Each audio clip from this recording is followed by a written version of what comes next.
Hey guys, John from Gaddy's Garage. Today we're going to finish making our swing arm pieces and get it all tacked up. Stay tuned to see how.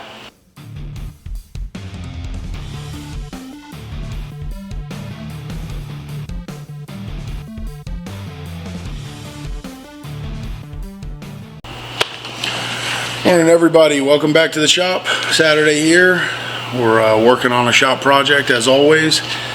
And the plan for today is continue with our swing arm build on our GS 1100 Pro Street project. My dad's last bike. If you're familiar with the video series, you already know why you're here.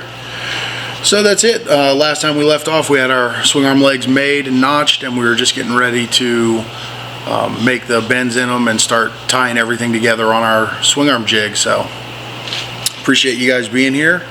Thanks for following along with all our projects, and we're going to get to work. So we last left off getting our swing arm jig set up. We now got our front pivot tube installed correctly with our 9/16 round bar to hold it in place. And we had our right swing arm leg mitered and bent into place last time. So we'll go ahead and set up our left hand side. It's currently straight.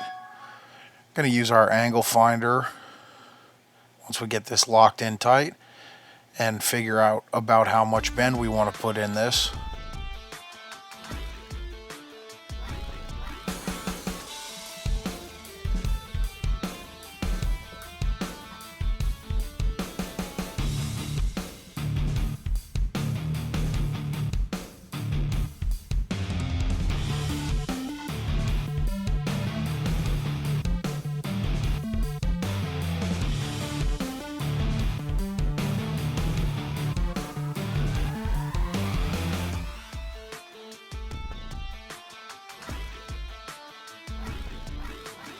Once we figured out our angle, I'm going to go ahead and measure back 5.5 inches from the front of our tube.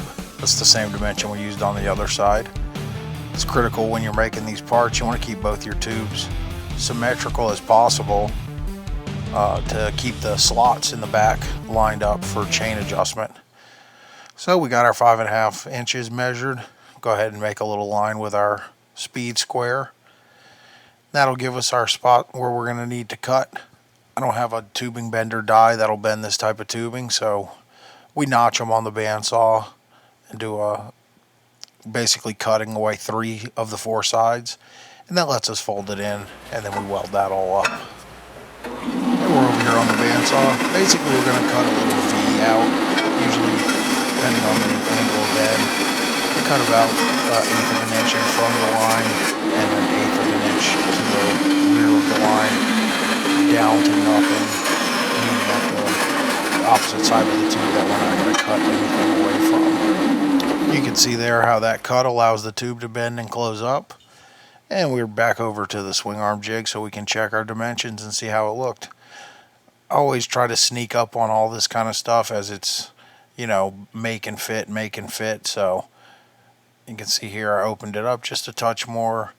And it ends up, once I get it bolted on and it was held square in the jig, which you will see coming up here in a minute, we were actually shy of the bend we needed. This final dimension ended up being 30 degrees, and this first bend I did was 22. So you can see here, we're going to check again now that we've got it started.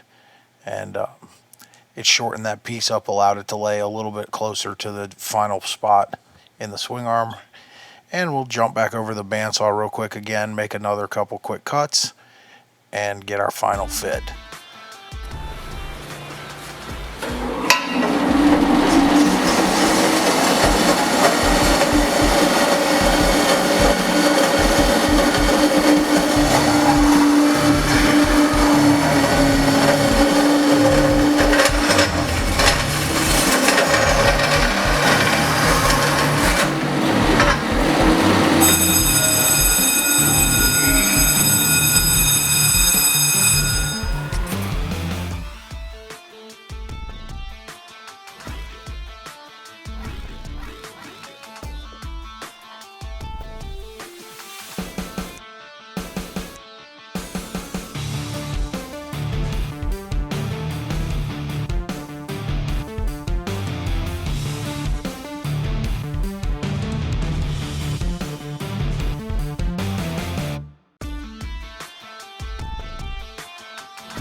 Now that we got both of our legs mitered, next thing to do is get them pulled off of here.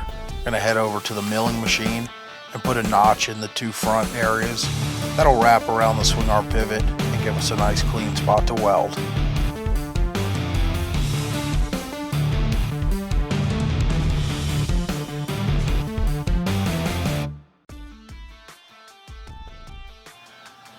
It's a relatively easy setup. You put the flat piece, the unmitered area of the tube in the vise, and it holds the mitered area square in the mill. Use an 1 3/4 hole saw, which is the diameter of our swing arm pivot, and it cuts the angled piece straight across to it's not a 90-degree cut obviously on the taper, but it lets it fit 90 degrees to the swing arm pivot tube. There's no calculating or figuring. You just use the bend to hold it at the angle you need. Makes for a nice, quick, easy, simple setup. And again, I put the bend right at the edge of the vise, so we're able to do both of them without moving the machine around. Gives us the same length notch on each side and allows us to keep our legs nice and even for fitting back on the fixture.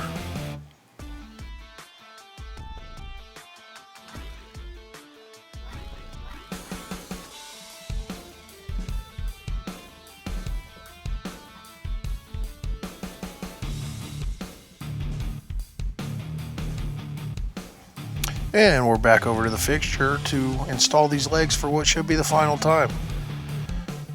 Nothing real complex about this setup at this point. We got our slots cut already. They go right in place. You can see here, we lock the piece back in. We make sure it's all the way pushed forward to the pivot. Give it a little tap so it slides up where you want. We're going to do the same thing with the other side. This fixture really makes building these arms very simple. The uprights are fully adjustable in and out and front to back.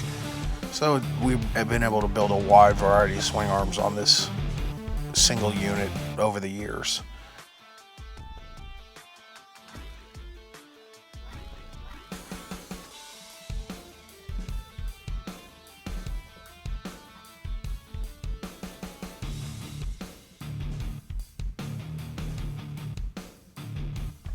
So this bike is getting a monoshock conversion. Next up, you can see here I'm measuring the overall width of the swing arm.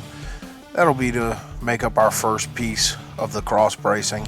This swing arm will likely end up with 2 cross braces before it's all finished. The first cross brace is going to go in. That'll hold the pivot point for the monoshock suspension. We are utilizing GSXR suspension on this bike.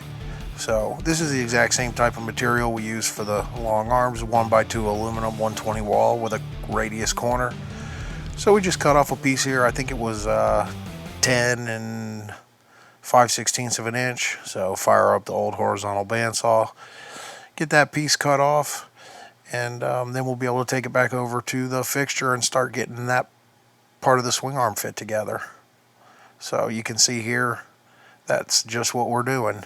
Got a nice little screw clamp to hold it in place.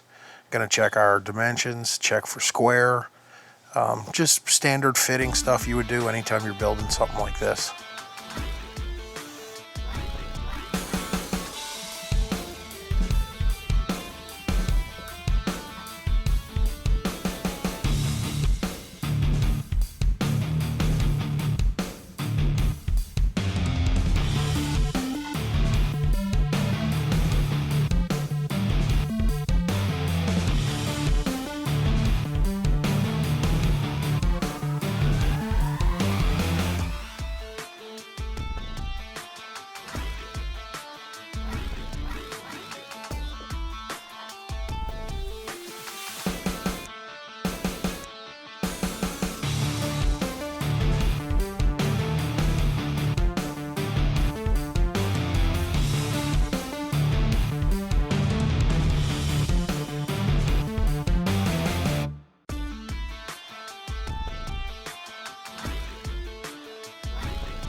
Alright, so we got everything fit, clamped in place.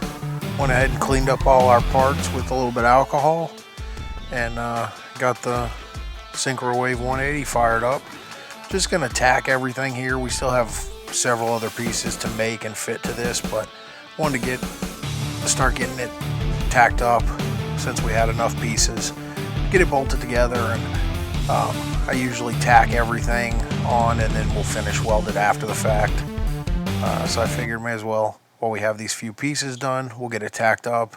It'll have obviously ample time to cool down because this is one of the last things we're doing for today. And so anyway, that's what we're doing here.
Alright, so we got everything tacked up. Last piece of the puzzle, we're going to go ahead and make the shock pivot point, which will end up mounted on that cross brace we made. Measure up the width, got an 1 3/4 piece of aluminum. Jump on the lathe. Really a simple application right here. I'm going to just face off both sides. And then I don't have the pivot bearings yet, so I don't know their final dimensions. So we're just getting the two faces cleaned off. I'll go ahead and center drill it to 18.5 millimeters, and then ream it to 3/4 inch. That should give us a nice starting point. The bearing spacer shouldn't be any larger than 3/4 inch OD. And I'll have to get on McMaster-Carr and order up some needle bearings here in the next couple of days. Once we have those in-house, we will be able to do our final boring for the needle bearings that will go in this pivot point.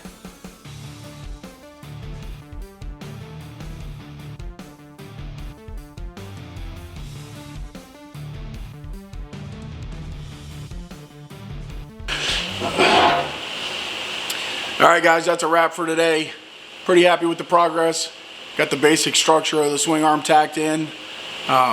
Machined up this suspension pivot point, which will get welded onto that crossbar eventually. Still lots to do on it, lots of parts to machine, lots of welding to do, but busy day today in the shop, so real happy with the progress overall. Appreciate you guys always being here, spending your time watching this content, and I hope you're enjoying it. So let us know in the comments below if there's something we're not doing you want to see. Don't forget to subscribe to get all our latest content, and we hope to see you next time at Gaddy's Garage.